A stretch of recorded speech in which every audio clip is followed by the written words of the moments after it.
Oh boy, oh boy.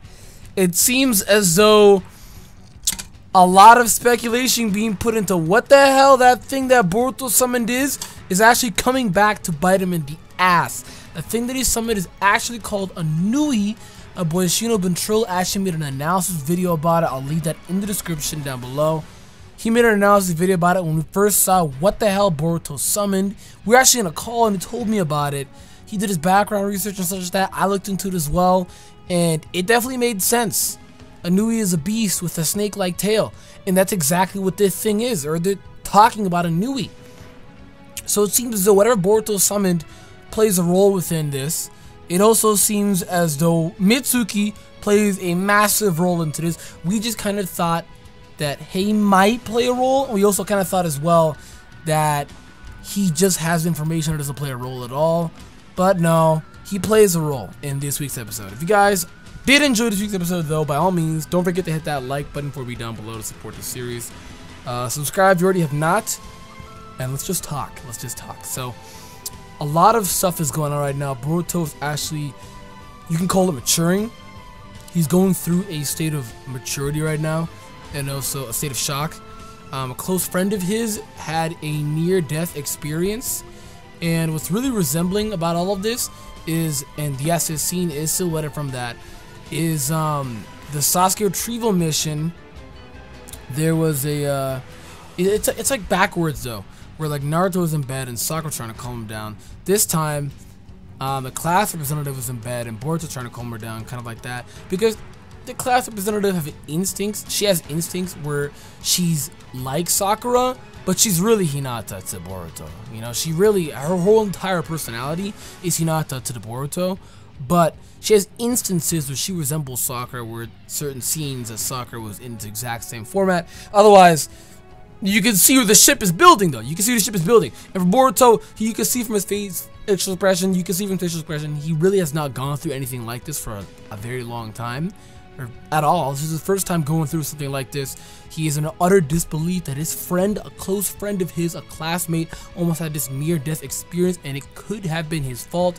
And he blames himself because he could have got there a lot sooner and figured out the puzzle had he have not fooled around and wasted time messing around sending the mails out when he could have just done it swiftly and abruptly.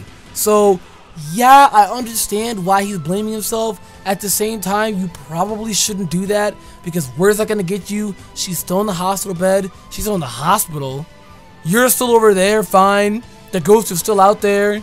So like, it's not doing anything, you know? It's just not doing anything at all. But it's generic Naruto. And here's what I don't understand, right? Throughout this entire thing. Naruto is being insanely overprotective for his son Boruto. But he's acting the exact same way Naruto acted as a kid. Naruto would instinctively go out of his way to fight and defend his friends when they were in any dire need of a consequence. When they're in any dire need, and he would take any consequence just because his friends are hurt. But the moment Boruto does this, it's a problem? And I'm guessing it's a problem because he himself has had the first-hand experience, Naruto. And he doesn't want Boruto to go through what he did. And that's Naruto's like massive reason for having a child and changing his child's lifestyle, the lifestyle he couldn't get. When Naruto was a kid, he could freely do these risky things because there was no father, no mother that would just tell him, hey, this is wrong, stop. And he lived by himself. Whereas Boruto, he has a father and a mother. And he's being raised by a father and somewhat and a mother. So it's like, yeah, he does have the parental guidance that, you know, kind of tells him in his head, hey man, you're a kid, you're gonna have to chill out. And at the same time as well, he isn't even an actual ninja. He's a student academy right now. But to be fair, Naruto is again in almost the entire series. And as well, Naruto is a student academy and used a high-level Jonin forbidden jutsu. So, What's good, Naruto, huh? What's good? And I guess at the same time as well, Naruto kind of had the nine-tailed fox to rely on as well. Anytime where Naruto would go through any dire consequence, the fox would help him out. To whereas I think Boruto only has fox chakra and doesn't have the fox in him. I know he doesn't have the fox in him, but I think he only has fox chakra. And I say I think because of the whiskers, you know, that they resemble that. I think. I'm gonna have to look into it. The last time I looked into it, the whiskers resemble the fox. So I think. But getting back to the story though, we're getting a lot of plot here. There definitely is some mastermind that is behind all of this. We kind of figured, but we now actually saw his kind of figure. And we don't know what he's up to. We do know that he is keeping a close eye on Boruto, since everything that Boruto has been doing, he has been knowing ahead of time. He's been one step ahead of him throughout this entire series.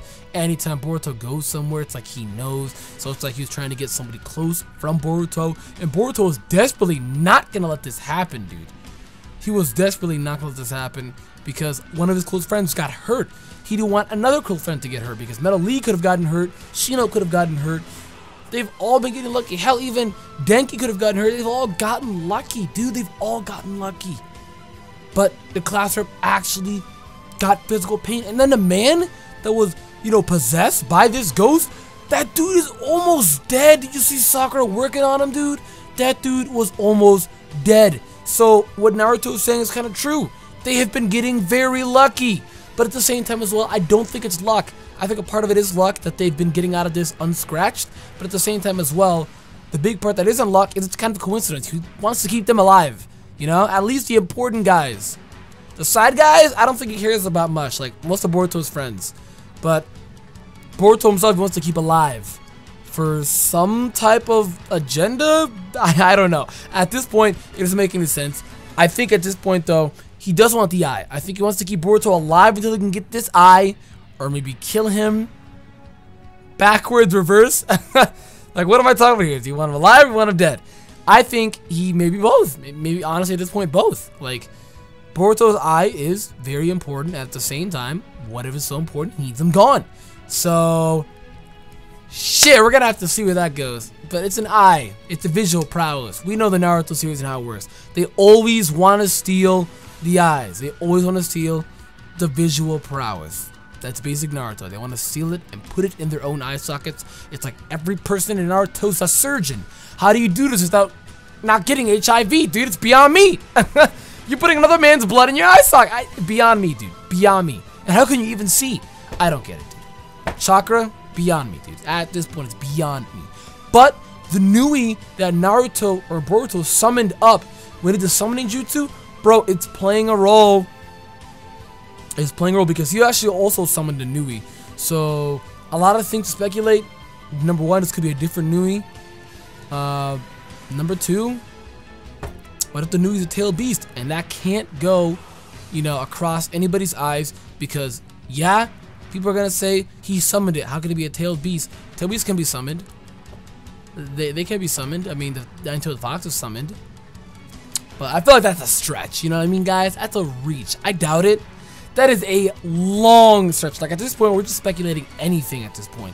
That's a massive long stretch, right? But I do hope Boruto and friends do avenge young class rep here. She really had it going on, so God bless for her soul. I think at the same time as well, Mitsuki is going to be giving Boruto a lot of information in next week's episode. At the end, we saw Mitsuki and the man that has been behind possessing people, the quote-unquote ghost. We have been seeing him possess people, right?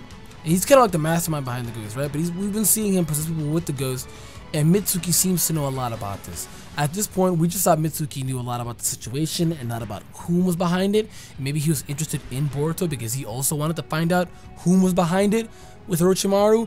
I don't think that's the case at all. At this point, he knows. He just flat out knows. He sat down next to the man and then lied to everybody saying that, oh, the guy got away and he blew past my mind.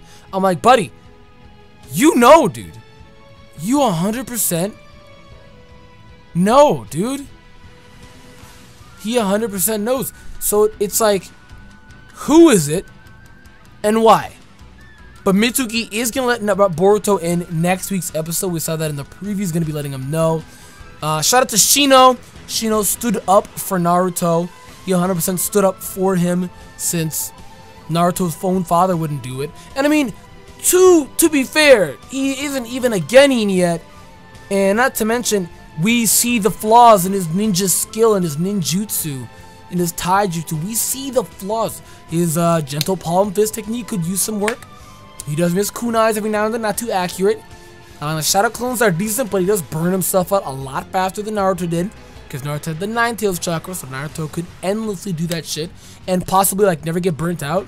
Because the Nine Tails chakra was so greater than his small little body as a kid. So he's got a lot to work on. So I understand Naruto's perspective, but at the same time as well, you don't know until you give him a chance. But at the same time as well, Naruto is not only the Hokage, but a father who is also concerned and very protective. So I mean, a lot of it makes sense. Both sides make sense, guys. It's confusing. I don't know. Whose side do you really agree on the most? I'd love to hear. Guys, hit the video with a like button down below. It will mean so much to me. Subscribe. With that, I'll see you guys next week's episode. Goodbye.